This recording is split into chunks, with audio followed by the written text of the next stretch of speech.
علیکم ورحمت الله. ملګرو هیله ده چې روغ جوړ به یاست، د صحت جامې به مو پر تن وي.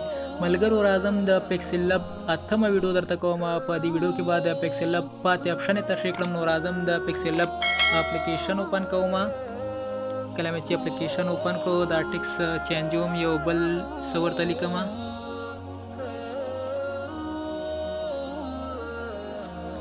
نو راځم دته یو سټایل ورکوم.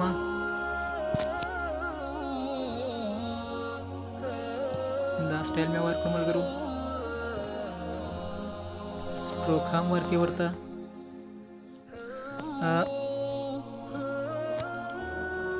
غواړم ملګرو ته په 3D روټیټر باندې خبرې وکړم چې څنګه کولی شو چې په 3D ډول دغه لیکنه دې وسخي. راځم په دې ځای کلیک کوم. کاري ملګرو تاسو ته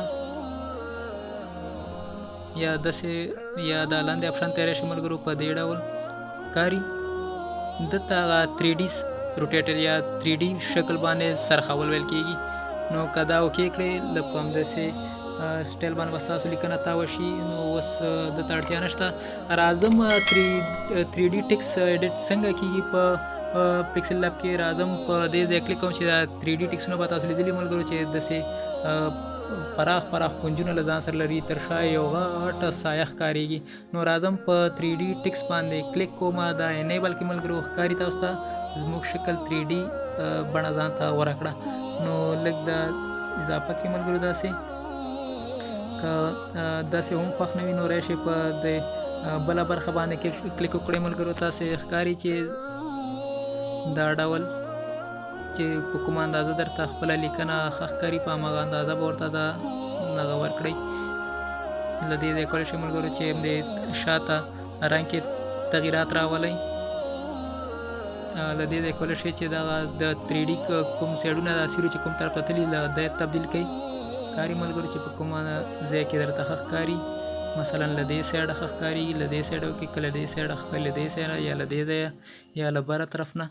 خو دا هم له دې ځای کېږي. لیکنې پکې هغه 3D سټایل اخیستی که نه ملګرو. له دې ځای کولی شئ چې رنګ کې لږ تغیرات راولئ یا داسې وکړئ ملګرو. په هر حرف ته بیل جداوالی ولري. ګورئ ملګرو د هر حرف بیل هغه سایه تر شا یا 3D شکل یې ښکارېږي. نو دا هم له دې ځای کېږي.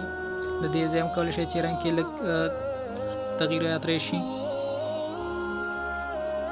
کاري ملګرو رنګونه کې فرق راځي. نو دی د 3D اپشن دی. دا په ده به انشاءالله بیا کار کوو چې څنګه ښایسته ډیزاین په 3D ډول په پیکسلاب کې جوړ کړو.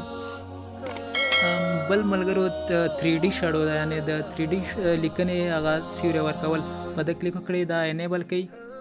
ښکاري ملګرو لږ سایه دلته پیدا کړله. د سپین خط لاندې وګورئ ملګرو رنګ اضافه شو. که بېرته غواړئ ورک کړئ دلته کولی شئ چې نور رنګونه هم ورکړئ.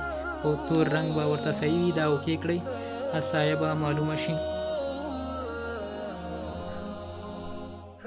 له 3D شډو وروسته ملګرو بل اپشن چې راځي هغه د ریفلیکشن اپشن دی. یعنې ریفلیکشن معنا دا چې د لیکنې یو سیوری دی موږ ته وښودل شي. راځم په ریفلیکشن اپشن باندې کلیک کوم. کله چې پر دې ځای کلیک وکړو دا به انیبل کړي ملګرو. کله چې دا انیبل کړو تاسو ښکاري ملګرو چې هلته د ټیکس یو سیوری په لاندې برخه کې راغی. نو دا کولی شئ چې له دې ځای نږدې کې داسې ملګرو له دې ځای کولی شئ چې نږدې کړو. له دې ځای کولی شئ ملګرو که همداسې دې پلو راوړئ دا د لیکنې یو سیوری به داسې مخ په وړاندې راشي. نو چې په کومه اندازه ښه ښکاري په همغه ځای کې پرېږدئ بیا یې اوکې کړئ. نو دا ملګرو د نن ورځې ویډیو هیله ده چې خوښه شوې مو وي. د نورو ویډیوګانو لپاره زموږ چینل حتما سبسکرایب کړئ تر څو زموږ هره نوې ویډیو تر ټولو وړاندې تاسو ته در ورسیږي.